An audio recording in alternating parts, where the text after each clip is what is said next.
આપે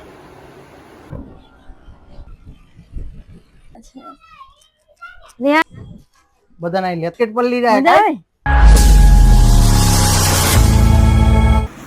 જય માતાજી મિત્રો, કેમ છો? તમારું સ્વાગત છે અમારા નવા બ્લોગમાં. તો આજે અમે મામાદેવે જવાના છે. તો બોમ્બે માર્કેટ પાસે આવેલું છે. મેં ઘણા ટાઈમથી અમે ગયા નહોતા, તો આજે રવિવાર છે તો મેં નક્કી કર્યું છે અહીંયા જવાનું. તો રિયાને આમ તૈયાર થઈ ગયો. રિયાને જવું ને આપણે તો બ્રશ લઈને બેસો. હાલો હવે જવાનું છે આપણે. નહીં આવું સસલા યાદ તો એકલા પડી જાય, જવાના છે એટલે અમે ખાવાનું આપી દઈએ. રિયાન શું કરે? મમ આપે. રિહાન, આપણી ગાડી ક્યાં છે? ક્યાં છે આપણી ગાડી? એ ગાડી છે આપણી. ચાલો બેસી જાઓ.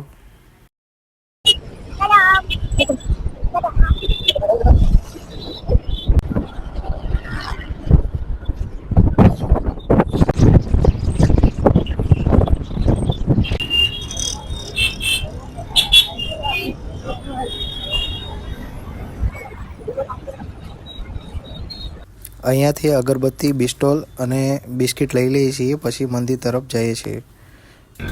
તો આ મંદિર અંદર જવાનો રસ્તો છે અને અહીંયાથી તમે થોડાક અંદર આવશો એટલે ડાબી સાઈડ જે રસ્તો જાય ત્યાં તમારે જવાનું છે, એટલે સીધું જ લાસ્ટમાં મંદિર આવે છે. ઘણા ટાઈમ પછી વૃક્ષ હતું મોટું એ તૂટીને નીચે પડી ગયું છે. રિયાન ને એના પપ્પા જો મામાદેવના મંદિર પાસે જાય છે. મામાદેવના મંદિરે આવીને જો રિયાન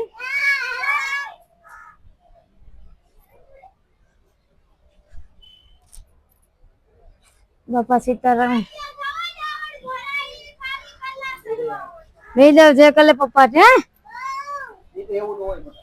એ તું પછી આ બાજુ છે એ તૂટી ગયું છે. અહીંયા તો અત્યારમાં ઝાડુ આખું હતું મોટું ને એ પડી ગયું.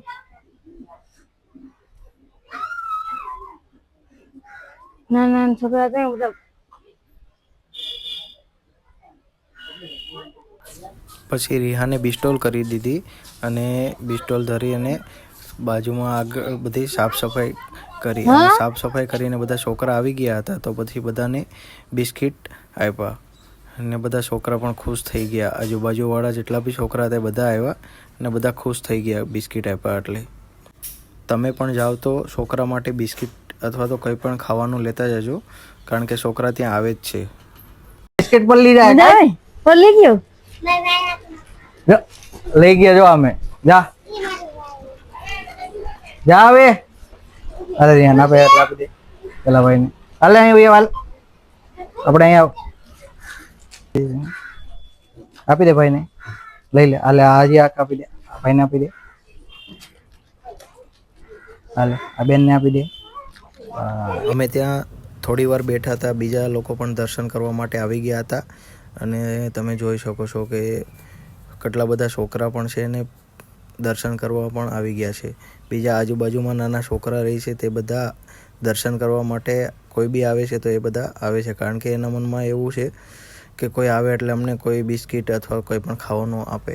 એટલે તમે પણ જાઓ તો છોકરા માટે બિસ્કિટ અથવા તો કંઈ પણ લઈને જાજો. અને ત્યાં મામાદેવની જગ્યા ઉપર કૂતરા પણ બહુ આવે છે, તો ને મામાદેવને કૂતરાવાલા છે, તો તમે કૂતરા માટે બિસ્કિટ અથવા કંઈ પણ ખાવાનું પણ લેતા જાજો. અને તમે જોઈ શકો છો કે આ મામાદેવનું મંદિર છે. અહીંયા તમારે કોઈ બી તમારી માનતા, કંઈ પણ તમારે ધંધામાં અથવા કંઈ પણ પ્રોબ્લેમ હોય તો તમે મામાદેવની માનતા કરો છો તો તમારું કામ અવશ્ય પૂરું થાય છે. અને આ જગ્યા ઉપર એક ખાસિયત છે કે અહીંયા કોઈ મંદિરમાં પૂંજારી નથી કે મામાદેવનો કોઈ ભૂવો નથી. તમારે જાતે જ તમારે બધું કરવાનું છે. અહીંયા મામાદેવને ઘણા માણસો ગાંઠિયા પણ લાવે છે, બિસ્કિટ પણ લાવે છે, કોઈ દારૂ પણ ચડાવી જાય છે. જેવી જેની શ્રદ્ધા એવું કામ મામાદેવને અર્પણ કરે છે. તો તમારે બી તમે તમારા મનથી જે બી લાવો એ મામાદેવને અર્પણ કરી શકો છો. ને અહીંયા કોઈ ભૂવા કે એવું કોઈ છે નહીં. ને આમાં મામાદેવનું મંદિર જો પહેલાંનું હતું ને એ પણ મારી પાસે જૂનો એક વિડીયો છે, તો એ મેં તમને બતાવી દઈશ કે કેવું મંદિર હતું, તો તમે એ વિડીયો બી જોઈ લેજો. આ જગ્યા બહુ જૂની છે અને પ્રાચીન જગ્યા છે. તો તમે કોઈ એકવાર આ જગ્યાની મુલાકાત જરૂર લેજો અને અહીંયા મામાદેવના દર્શન કરજો. એ મેં પહેલાંનો એક વિડીયો બનાવેલો છે, એ મેં અપલોડ કરીને તમને બતાવું છું. હોજી રે મારા મામાના ગામમાં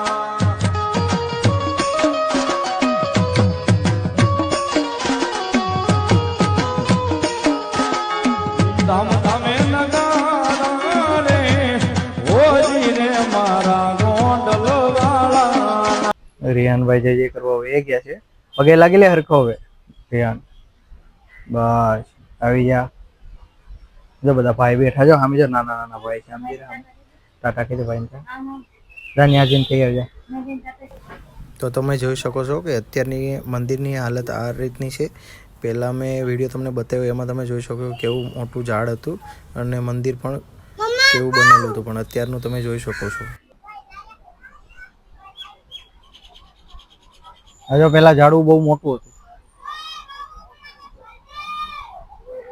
આ મંદિર બતાવ, આમ બતાય. મંદિરનો પાછળનો ભાગ છે. ઝાડવું હતું ઉપર સુધીનું.